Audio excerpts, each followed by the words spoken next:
Welcome to Biblio Cultist, where I discourse and recommend books that I find interesting. And I do these, you could call them reviews, spoiler-free. Basically, what I'm trying to do is encourage those that are watching to not only encourage the reading, but encourage the topic itself to be explored. So that's kind of the whole point of this. So the book I'm presenting today, it's called The Darkening Age, The Christian Destruction of the Classical World by Nixey. Hopefully I'm pronouncing her last name correctly. Like I always say, content is king when it comes to a book. The physical object itself matters. It is important. Because if you have a really good quality edition, it will always enhance the reading experience and also preserve the object of art itself, the book. Nonetheless, I sometimes don't care that much if I can't find any other edition. If it's a paperback, it doesn't matter. So any book I present, I always tell people that just get the subject matter, get the content. And that content, it doesn't matter if it's paperback, hardback, whatever you can afford, whatever you can find better. This edition is a good example of that. So this is a secondhand edition of the book. It is hardcover, and obviously it used to belong to some kind of a library before they sell them. And actually, that's a good way of getting books. If you're trying to buy these things on a budget, a good way of doing so is to go to a library and see what books are kind of selling or getting rid of, and you can find a lot of cool books like that. And also, most secondhand bookshops are going to have these kinds of books and very cheap. So, and Amazon sells some, etc. So the point is, get the book itself, irrespective of the quality of the edition. If you can get a really good edition and you can afford it, great. If not, it doesn't matter. So this edition right here, 2017 copyright, and it was published by Houghton and Mifflin, big publisher, as everyone knows. And again, going into the topic itself and going to the content of the book, the reason I have mixed feelings about this book is related to the somewhat common thing that you see in these kinds of books, which is presentism.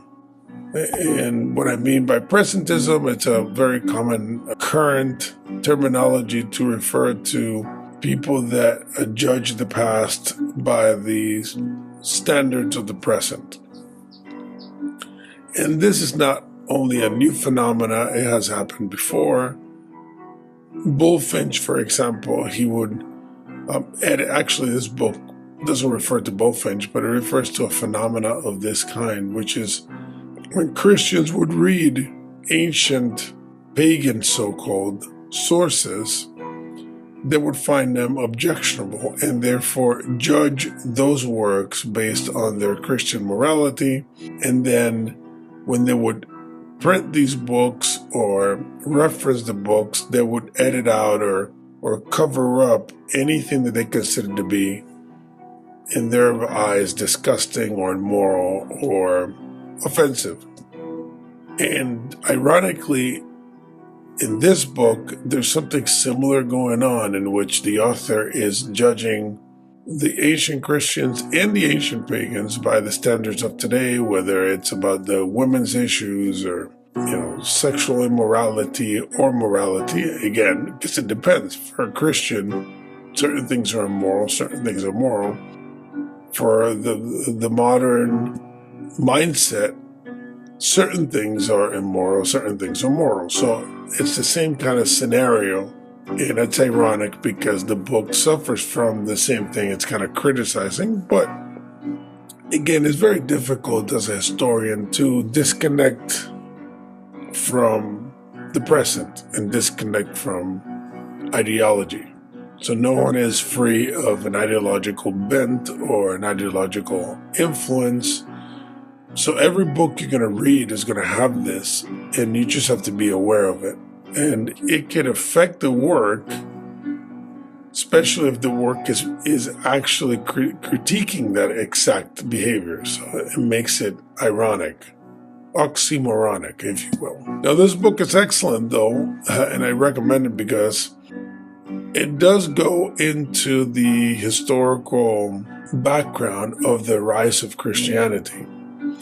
And even if you're a Christian, I think you should read the book, because as a Christian, you may find a lot of things you're not familiar with. And aside from that, it will give you a perspective of how the ancient cultures perceived Christianity at the time.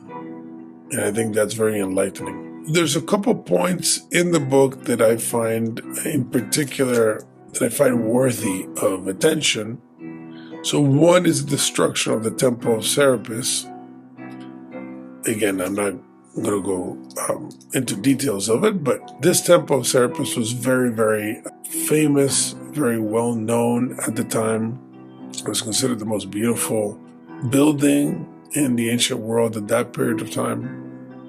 So we're talking about the 4th, 3rd century, when a mass of Christians headed by Theophilus of Alexandria decided to attack the temple and destroy the temple because it was the seat of demons and of pagan worship. Now, the reason that is impactful and interesting is because that's kind of the point of the book. I think that's the quintessential example in the book of how Christianity engendered a sort of fanatic understanding of the universe, a dualistic conception that, philosophically speaking, sees the universe and the world in a good versus evil matrix.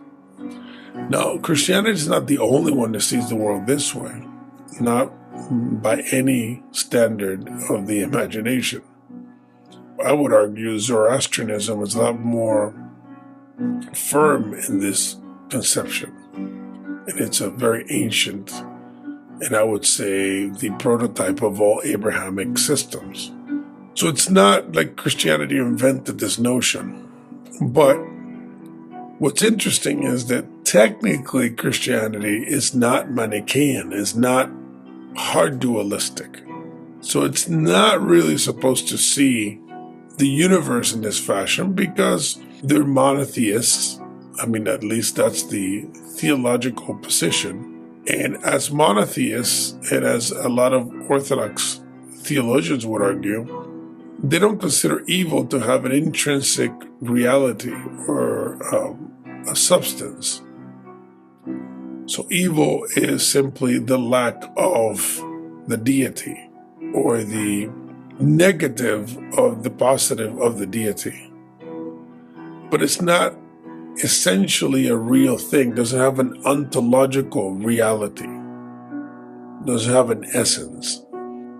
But nonetheless, even if the theology teaches this, the behavior of the ancient Christians seems to indicate an actual belief in a concrete, substantial evil that can possess things, that can enter things, that can pose an actual threat to the good. And the destruction of the temple of Serapis is a good example. This place is a dwelling of demons, of devils, and the building itself is cursed and it needs to be removed, defaced, destroyed, burned, etc. So that dynamic of the ancient Christian mentality, it gives you a window into a theological perception. So if you read books, and I'll review books of the time of the fathers of the church, which I find to be great books. So the Christians that are watching, should know that I appreciate these thinkers and these books. So the theological positions and the behaviors are naturally sometimes not in tune, and that's normal. Human beings function that way. So it's normal that you can have an ideological, a pure position and a reality from the position.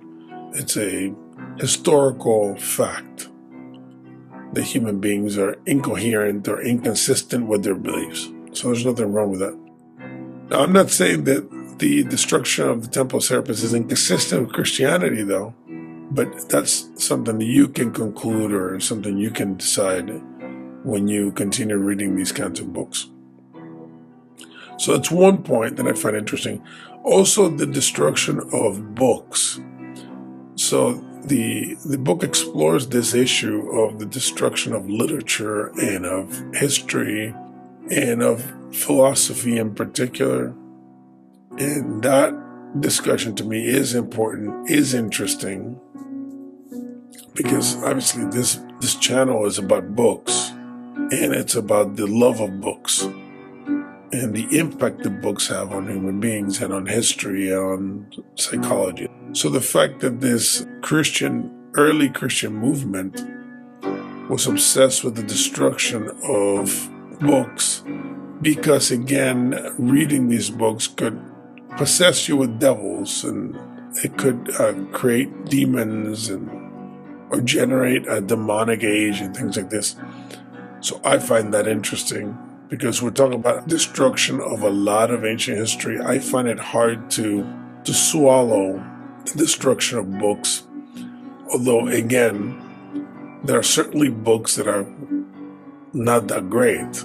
So I am a bibliophile, but I'm not, ignorant to the fact that just because you put information between two boards on paper, it doesn't magically make it a good thing, or magically makes it a worthy thing, at least from my point of view, of course. It may be worthy or special to the person who put it together, or maybe not, because you could have a government agency who creates a book to disrupt or to manipulate. So again, it's worthy or valuable to the person who put it together, or the persons that put it together. But it's not necessarily, objectively speaking, a great work just because it's in a book, or great information because it's in a book. But nonetheless, the wholesale destruction of works that don't jive with your particular theological point of view, obviously I find objectionable. Another point in the book that I found very interesting is the story of the dwellers in the cave, or the people of the cave. So in the Quran, there's a story called The Dwellers in the Cave, in which it discusses these men that got into a cave because they were being persecuted, these Christians that were being persecuted. And then they came out of the cave, hundreds of years later. And when they walk around, they realize how much everything has changed. How everything, people are Christians now, and Christianity is the main religion. And this story, which is a famous story from the Golden Legend, which is a great, great book we can review later on, appears in the Quran. And I find that fascinating. The implications of that are fascinating. It's not really a critique of the Quran, because just because there is a legend or a story that is in another source and then it shows up in the Quran doesn't subtract from the Quran. Just like the flood story doesn't subtract from the Bible. Just because the story can be found in the Epic of Gilgamesh, for example. Because if it is describing a historical fact, then it's just a historical fact.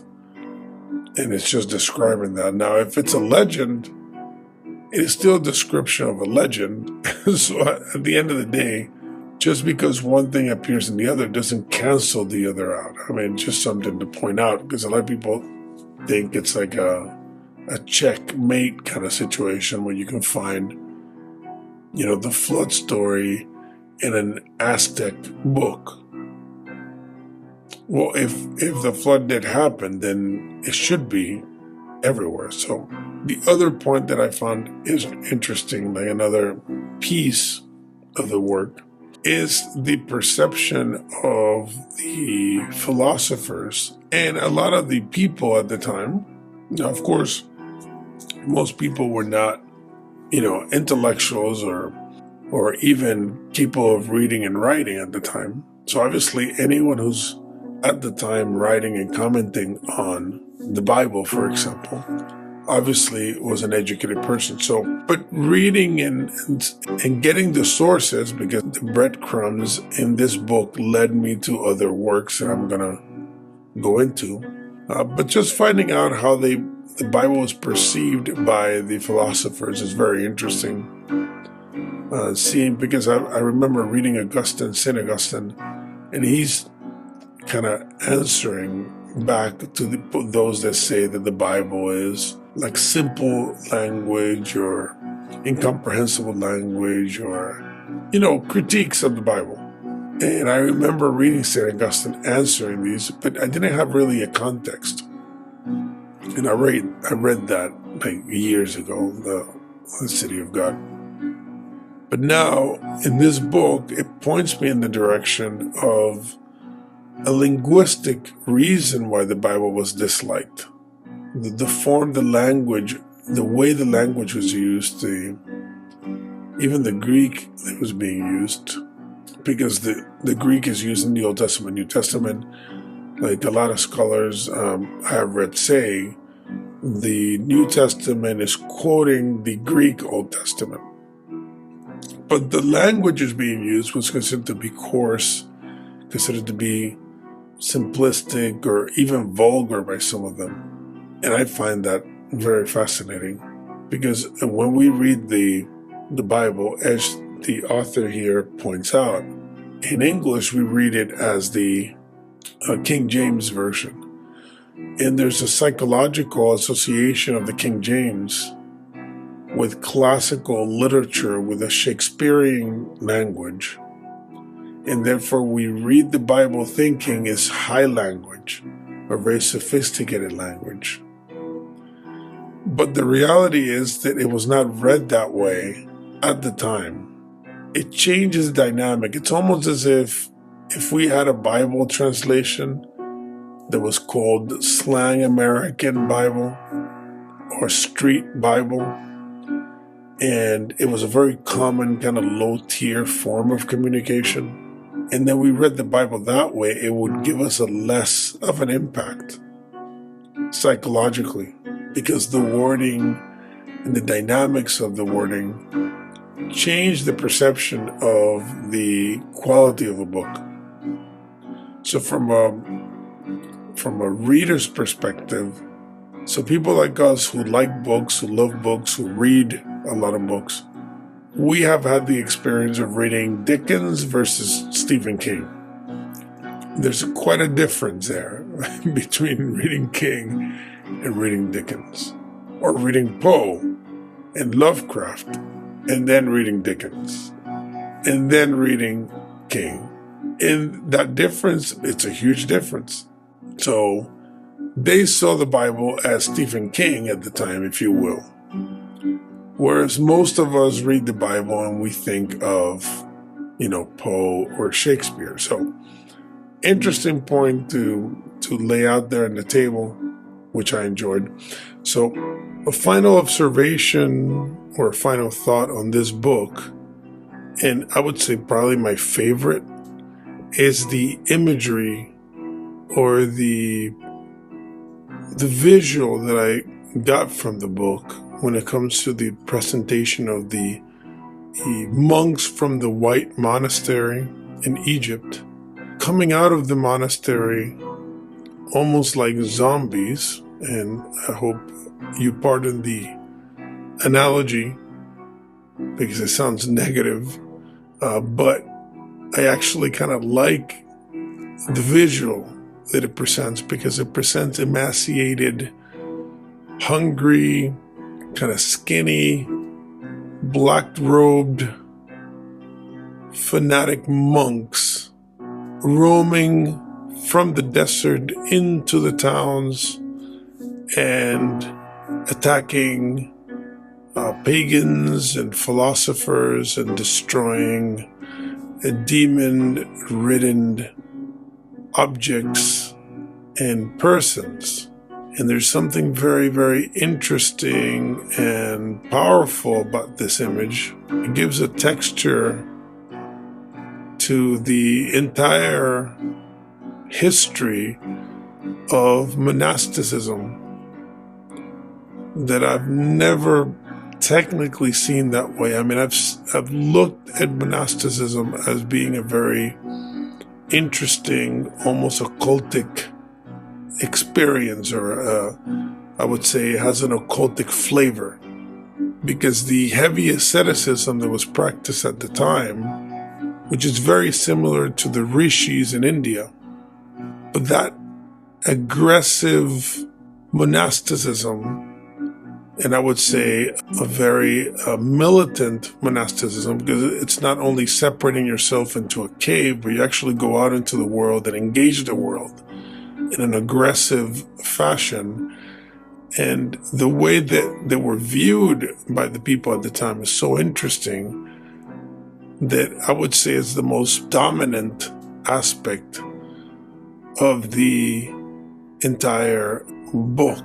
At least the image has remained with me after reading the book. Anyway, I appreciate you folks joining today. I highly recommend the book, even if it has these presentism within the pages. But again, this is very difficult to bypass. So the reader can, if he agrees with the presentism, then he can enjoy the book fully, 100%. If he doesn't enjoy the presentism, you can bypass it in your mind and realize what it is and read what gather the information as it's presented. So anyway, thank you for joining. Subscribe to the channel, share the channel, comment on the video. It really helps the algorithm to expose it to more people.